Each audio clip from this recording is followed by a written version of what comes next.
apa kabar semuanya?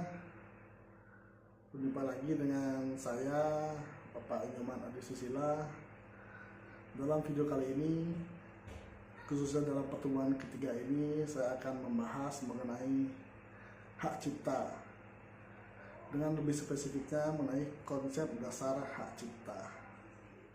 Dari materi pokok hak cipta tersebut, nanti akan saya bagi menjadi 3 submateri. Pertama ada pengertian hak cipta, yang kedua ada ruang lingkup hak cipta, yang ketiga pencipta menurut Undang-Undang Hak Cipta. Pengaturan hak cipta di Indonesia itu diatur dalam Undang-Undang Nomor 28 Tahun 2014 tentang hak cipta, di mana dalam pasal 1 angka 1 menyatakan hak cipta adalah hak eksklusif pencipta yang timbul secara otomatis berdasarkan prinsip deklaratif setelah suatu ciptaan diwujudkan dalam bentuk nyata tanpa mengurangi pembatasan sesuai dengan ketentuan peraturan perundang-undangan. Jadi dalam pengertian itu yang disebutkan dalam undang-undang pasal 1 angka 1 itu ada beberapa unsur-unsur penting yang harus kita pahami. Pertama, itu adalah hak cipta adalah hak eksklusifnya dari pencipta. Tidak ada orang yang mendapatkan hak ini kecuali si pencipta itu sendiri. Nah, adapun ruang lingkup dari hak cipta itu baik berupa karya di bidang ilmu pengetahuan, seni, sastra yang sudah diwujudkan dalam bentuk nyata, itu merupakan bagian dari ruang lingkup hak cipta. Perlu kita pahami bahwa hak cipta itu tidak akan bisa diberikan kepada orang pencipta di mana ciptaannya itu baru berupa ide di kepala, belum diwujudkan nyata,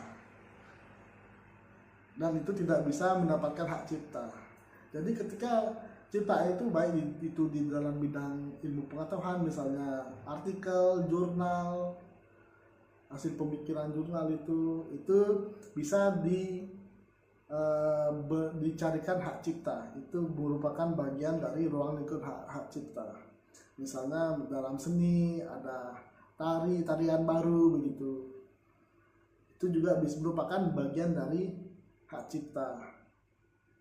Buku juga, penghasilan buku, dimana misalnya kita ini sebagai dosen menghasilkan suatu buku itu bisa kita carikan hak ciptanya gitu, dengan catatan bahwa itu memang merupakan hasil ciptaan original kita tanpa menjiplak hasil cipta karya orang lain.